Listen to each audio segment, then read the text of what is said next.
Village. Village. Village. Village. Village. 10h-17h, village de la formation. Super. De retour sur la web radio du village des formations. Aujourd'hui, nous recevons 3 personnes autour de cette table. Mais dites-moi, qui êtes-vous ? Bonjour, Jean-Éric Vinclair, je suis le sous-préfet de l'arrondissement de Dieppe et j'ai en charge dans mes différentes activités la problématique de l'emploi. Nicolas Langlois, je suis le maire de Dieppe. Et vous, qui êtes-vous ? Frédéric Eloi, donc je suis président de la mission locale Dieppe-Côte d'Albâtre et adjoint au maire de la ville de Dieppe. Alors dites-moi, monsieur Langlois, que pensez-vous de ce village des formations ? Je trouve que c'est une très bonne idée. On est des partenaires fidèles et anciens à la ville de la mission locale. Et puis on a un lien particulier avec le président puisqu'il est également adjoint au maire. Et j'ai fait le tour de tous les stands et de toutes les tables. J'ai pris le temps d'échanger. Et nos jeunes vivent une période qui n'est pas forcément facile. Alors toutes les périodes sont difficiles quand on est jeune, parce que quand on est jeune, on est souvent en conflit, on veut souvent un peu être hors des clous, puis c'est le principe de la jeunesse. Mais cela dit, notre jeunesse et nos jeunes, je pense aux jeunes dieppois, mais aux jeunes de tout le territoire, de la mission locale, méritent d'être soutenus et accompagnés. Et je trouve que le premier message qu'il leur est envoyé grâce à cette journée, c'est qu'il y a des choses qui existent pour les accompagner et pour les soutenir dans les bons moments, quand ils veulent suivre une formation. Et je discutais à l'entrée avec les jeunes qui préparaient le ciment. Eux ont choisi leur formation. Et puis il y a aussi ceux qui sont parfois en échec ou en difficulté. Il faut aussi qu'ils se disent qu'il y a des choses qui existent. Parce qu'à Dieppe, mais comme sur tout le territoire dieppois, on ne souhaite pas qu'il y ait des jeunes qui restent sur le côté de la route. Donc pour vous, c'est vraiment une journée très importante. Oui, c'est utile. Puis ça permet aussi aux différents acteurs, aux différents organismes de se rencontrer. Et ça fait du bien. Merci beaucoup. Monsieur Vinclair, si je ne me trompe pas dans la prononciation. Non. Que pensez-vous de ce village des formations ? Un village des formations, comme l'a dit monsieur le maire, est une étape importante. Pourquoi ? Parce qu'il permet de faire connaître les métiers et surtout comment on arrive à travailler dans ces futurs métiers-là. Donc c'est la problématique de la formation. Il est important que pour nos jeunes, ils découvrent la totalité des métiers qu'on peut exercer sur le bassin d'emploi de Dieppe. Donc ça, c'est la première chose. La deuxième chose, c'est que travailler, tout le monde ne peut pas être médecin, ingénieur derrière, mais l'autre jour, Thomas Pesquet a dit une chose très importante sur le parvis de la mairie. Il a dit, l'école, moi je suis passé par toutes ces étapes, l'école gratuite derrière, ce qui m'a permis d'être un jour astronaute et de côtoyer les étoiles. Mais ce qui est important derrière, c'est tout le travail qui a été fait, de montrer qu'à Dieppe, on peut atteindre les étoiles sans aucun problème. C'est une très belle phrase. Parfaitement. Pourquoi vous soutenez ce village des formations ? Tout simplement parce qu'en tant que représentant de l'État sur l'arrondissement de Dieppe, on a la politique de l'emploi et donc j'anime avec tous les partenaires, et une grosse partie se trouve ici, là, de trouver des solutions pour lutter contre le chômage, qui est un mal endémique. Il n'est pas normal que 9,5% de la population du bassin soit au chômage. On est certes le bassin le plus privilégié, mais 9% c'est beaucoup trop. Et c'est essayer de trouver avec toutes les entreprises, et je dirais les milliers de petites entreprises, de pouvoir amener derrière, parce qu'eux aussi manquent de personnel pour venir travailler chez eux. Donc c'est cette espèce d'alchimie qu'il faut créer entre le besoin des entreprises, la formation et les désirs des jeunes d'accéder à tel ou tel métier. Donc pour vous, ce village des formations est très important. Oui, tout à fait. Merci. Bonjour. Bonjour. Que pensez-vous de ce village des formations ?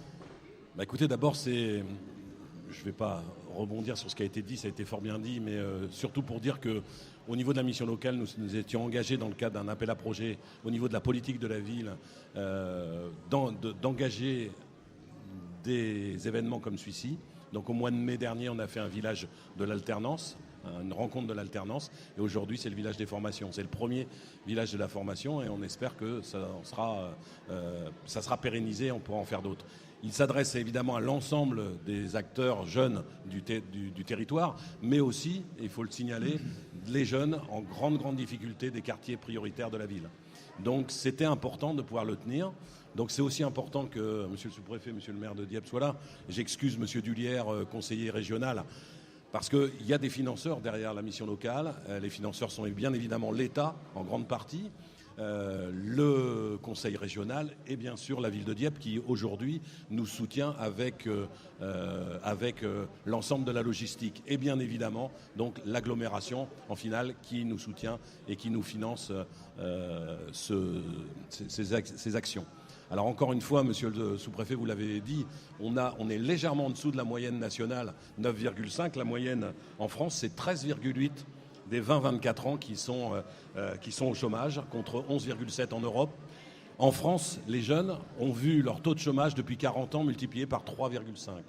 Donc on doit se mobiliser. Et ce qu'il faut retenir aujourd'hui, c'est, je crois, le partenariat, la synergie, la mutualisation de l'ensemble des acteurs. Il y a environ 15 partenaires qui sont réunis aujourd'hui pour montrer aux jeunes, de leur donner envie de rentrer dans de la formation et puis d'essayer de trouver de l'information auprès des partenaires. C'est aussi important aussi que l'ensemble des partenaires se côtoient, se rencontrent, échangent et fassent de la transversalité.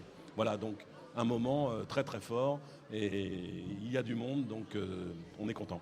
Donc pour vous, cet événement qui est organisé aujourd'hui est vraiment très important. Bien sûr, très très important, très très important. Il positionne, je m'excuse de le dire, mais il positionne l'ensemble évidemment des institutionnels à nos côtés, bien sûr. On les remercie fortement et il ne peut pas en être autrement. Mais ça positionne aussi les missions locales comme le premier réseau d'accompagnement des jeunes au niveau national. Et donc ça aussi, c'est important de resituer les missions locales dans le contexte difficile aujourd'hui. Merci beaucoup.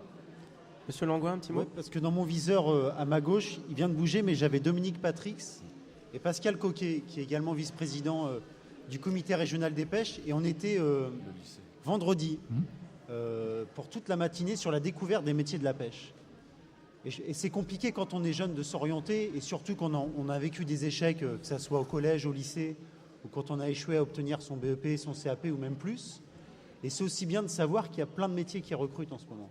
Donc c'est pour ça qu'on organise ce village des formations. Exactement. Et puis c'est aussi bien de savoir qu'il y a des métiers qui sont ancestraux, qui peuvent paraître anciens comme la pêche, mais qui recrutent.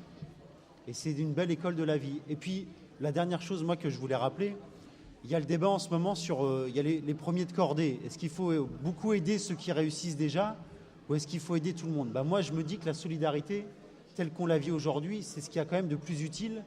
Parce que si on n'a que quelques-uns qui réussissent et une majorité qui échoue, alors la société ne se porte pas bien. C'est vrai. Merci beaucoup. Vous avez un petit mot de fin ?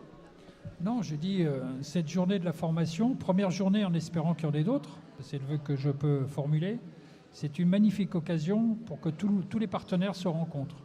De temps en temps, on est encore un peu trop cloisonné par le service pour l'emploi de proximité que je préside avec la directe, donc la direction du travail. Tous les mois, c'est pour trouver des solutions par des thèmes thématiques particuliers. La journée de la pêche, des découvertes de la pêche, même à mon niveau de sous-préfet, j'ai découvert un certain nombre de choses que je n'avais pas côtoyées derrière, sur la modernisation, de savoir que la criée, par exemple, de Dieppe est une criée entièrement informatisée. Ça prouve bien qu'il y a un développement de tous ces métiers ancestraux. La deuxième, c'est aussi de travailler sur l'ensemble du territoire.